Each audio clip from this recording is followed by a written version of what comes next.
Hey everyone, welcome back to a new video. Before I begin on the stories, I just wanted to mention, if you have your own personal scary story that you would like to send me for me to possibly narrate here on the channel, you can do so by sending it to southerncannibal.com. So if you have a personal true scary story that you'd like to share, please consider sending it my way. Now that all that's out of the way, let's begin.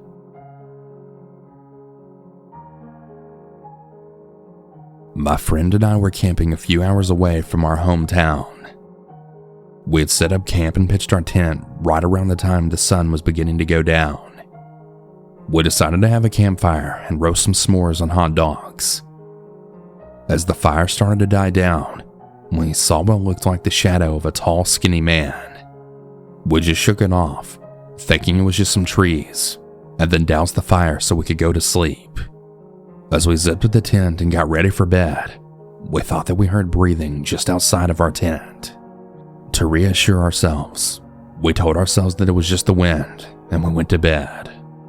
My friend woke me up and frantically whispered to me about how she turned on a flashlight to find her water bottle and that she saw the shadow of a tall, skinny man outside of our tent.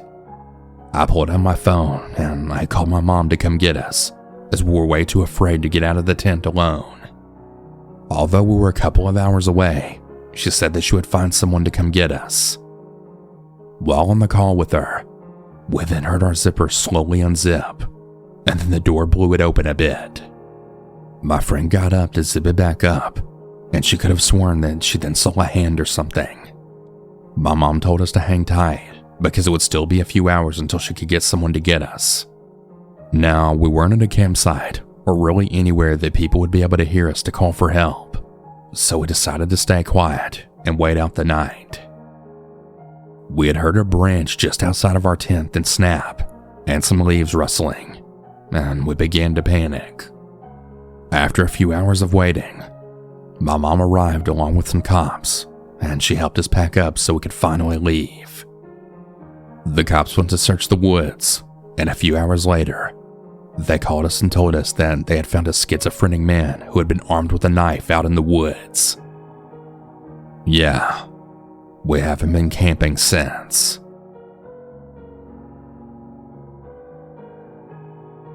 The story happened when I was at least 7 to 11 years old, back around the time where I was still quite scared of the dark. I don't really know if it'll be considered scary to you, but for reasons that'll soon be explained, it was pretty scary to me. I was sent to a summer camp for about 3 weeks, which I was really excited about at the time. I don't remember the name of the camp, as it was really so long ago, but I do remember that my hope was slightly diminished when I was told that I was signed up for their adventure camp. This meant for my first 2 weeks then I'd be away from camp and do 1 week of hiking and 1 week of canoeing before spending the last week at the camp itself.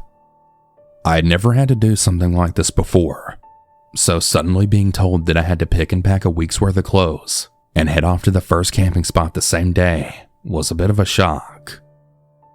So once I had my clothes, I went to the first campsite with 5 other girls and 2 counselors, a man and a woman. Nothing really happened the first 2 days. I'd got along well with the other girls that were there, for the most part. But the real creepy stuff started when we stayed at an open shack for the night. I can still remember what it looks like. If you picture a small cabin but cut in half on a high platform, then that's about right. And apparently, it had been around since the 80s, if I'm remembering correctly. When we arrived to it, another group was just leaving. They told us that the shack was fine and that there was also a river not too far away from us. So with that, the male counselor set up his tent while the ladies slept in the shack. I was one of the first to quickly hop into my sleeping bag and had completely zipped myself up. I distinctly remember that I was laying vertically and then someone grabbed my foot. I hadn't settled into sleep yet, so I moved, thinking maybe someone was trying to get by me. Then my foot was grabbed again, so I moved again. On the 3rd time my foot was grabbed, I got a bit irritated and I opened my sleeping bag and then screamed, "What?" But all the other girls who had also been in their sleeping bags, but up and talking, were irritated at me. I was trying to process how I had shifted from laying vertical to laying horizontal. Now, I hadn't moved enough to put myself in that position, yet I somehow ended up that way. And no one carried me, because I would have felt my sleeping bag being picked up. I started freaking out and asking how it happened, but I was ignored. So I just fixed myself and prayed, because now I was scared. But it didn't end there. The very next morning, 2 of the girls asked if anyone heard some strange growling sounds. Apparently they stayed up talking and heard really strange noises, but said when they zipped up their sleeping bags, as did I, the noises stopped, yet started up again when peeking their heads out. So they resigned themselves to sleeping completely zipped all night. The thing is, no one else heard these noises, and some of the girls were really light sleepers, so it was kind of odd. After getting some water, I checked my bag for a blue-green tennis outfit that I really loved wearing, but it was gone. I knew that I had packed it, and yet it was gone. When I had asked all the other girls if I could check their bags, they all refused me. But I was starting to panic because I really liked that outfit.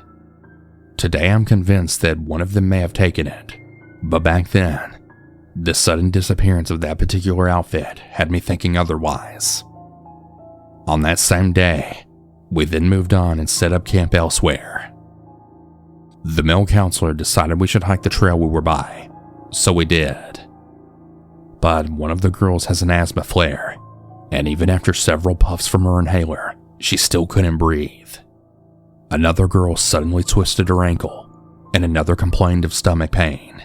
So they were taken back to the campsite by the female counselor, when the other 2 girls, the male counselor and I, continued on. All I got out of that was a beautiful cliffside view of the forest, and I ended up ruining my sneakers from stepping into a deep mud patch. By the time we got back to the campsite, the girls seemed fine. Once the hiking week was over, we went back to the main camp to get a new set of clothes for the canoeing week. I did use this time to check to make sure I'd taken my tennis outfit for the previous week. Turns out I had, because it wasn't in my suitcase when I dug around. Nothing else eventful happened during my time canoeing or while at the main camp. But I'm convinced that shack was haunted somehow, because too much happened to seem like a coincidence. Maybe it was, and maybe it wasn't. But I do hope that shack is torn down by now.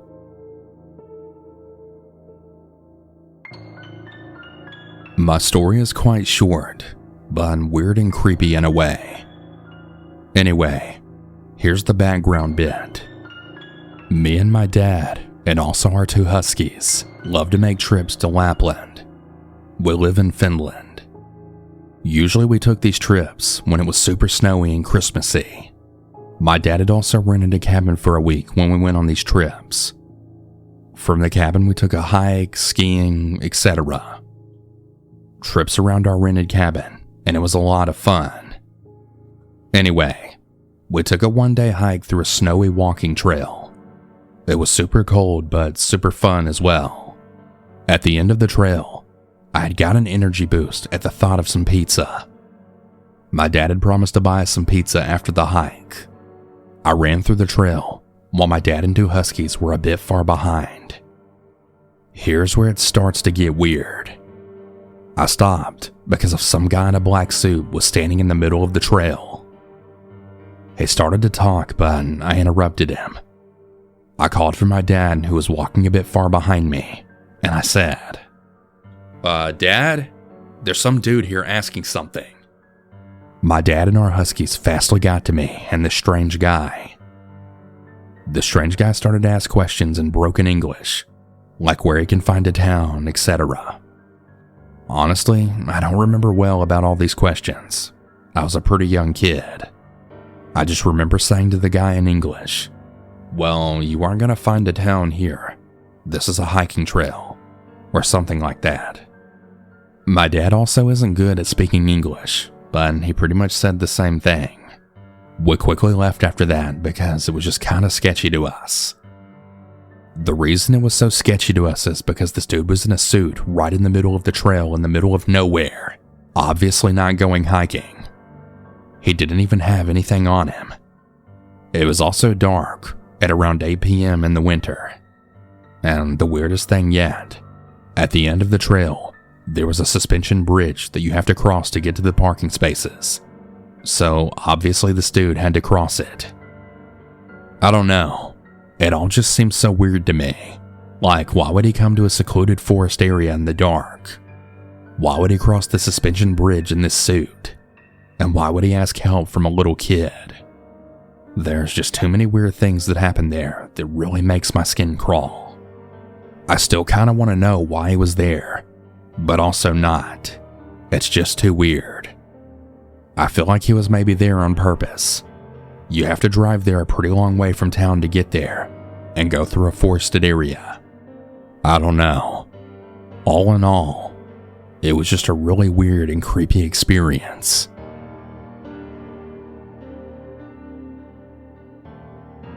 In the early 2000s, I worked as a canoe guide. The company that I worked at catered to the Boy Scouts of America. We would take people canoeing from 4.5 days on the water to about 8.5 days. We had 3 camps. One in Elie, Minnesota, one 50 miles north of there in Ontario, Canada, and one in Bissett, northern Manitoba.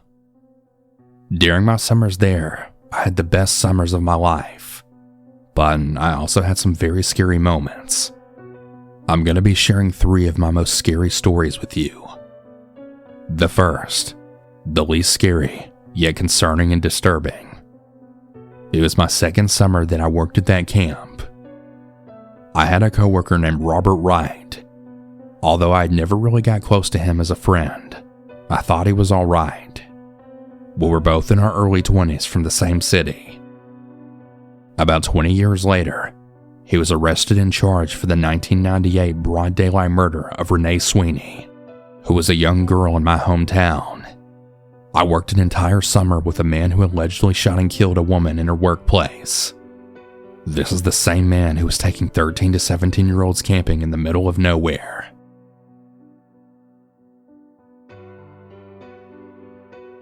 This is my second story. I had a group from Louisiana, and they were really awesome. One day we had to do a portage, carry our canoes and equipment from one lake to the next.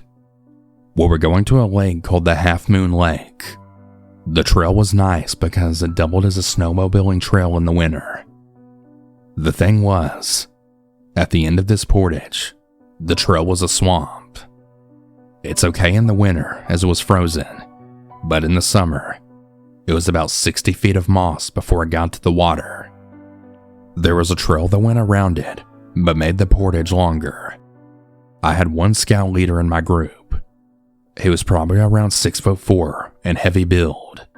He was also a firefighter. He picked up this 17-foot canoe that weighs around 80 pounds and did the trail. And he was right in front of me. Well, in the blink of an eye, the canoe dropped to the ground and he was gone. The moss was about 1.5 feet thick, felt solid to walk on, but he had so much weight that he broke through the moss and fell right in. I was thanking my lucky stars that he was really strong and he was still wearing his life jacket. He was strong enough to hold onto the canoe and not let go when we got him out.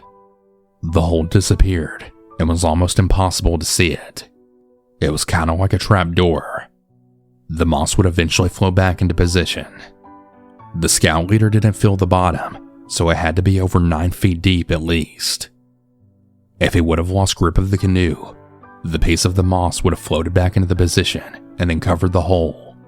And there's no guarantee that he would have floated right back exactly where the hole was. He would have been trapped under a good solid 18 inches of moss, and he would have had to swim roughly 30 feet to reach the edge of the water. Had that happened, he would have certainly drowned.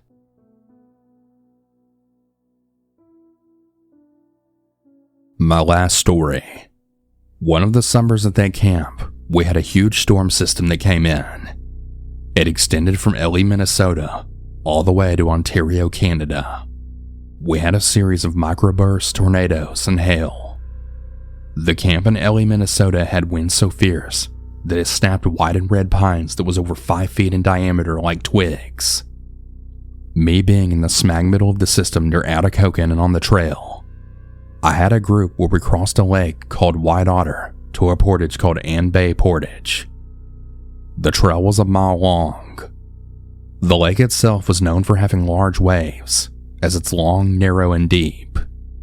Some parts are around 400 feet deep, perfect for lake trout. Anyway, we were halfway across the lake, and we saw a massive dark wall heading towards us. Before I knew it, the person in front of my canoe was getting soaked. I was still basking in the sun. The waves doubled in size to about 3-foot white caps. 30 seconds later, I was in the rain, while my partner was in the sun again. The waves died down, and we had a good 6 inches of water in the canoe. I checked on the rest of the group. They were wet and scared, but otherwise fine. We then did our long mile hike with our gear and heavy-ass canoes to the next lake. The group was exhausted, and we still had like 4 or 5 miles to the intended campsite. As we put our gear back on and started to paddle, the wind picked up hard again and came out of the east, so we had headwind. The waves were huge. My case was already heavily loaded, and I had one kid sitting it in the middle of the canoe. Although I knew I could handle the conditions, I wasn't so sure of the other 4 canoes. If they tipped, I wouldn't have been able to help them. So I told the kid in front to paddle hard and went straight to an island with a small bay. The others were way behind and struggling, but it provided shelter from the winds. I emptied the canoe and made the kid that was paddling in the front get out and made the kid sitting in the middle take his place. I positioned the canoe so that I can see everyone. If a canoe capsized, I had backwind and I would have been able to reach them in minutes. Fortunately, however, they all made it. The scout leaders were upset though because I left them behind. When the waves finally calmed down, we went to a nearby campsite that was close but rarely used. We set up camp and started to get supper ready. This is when things got scary. It had started to hail the size of maybe a 1/4 inch in diameter, and I looked at the lake. There was a tornado or water spout.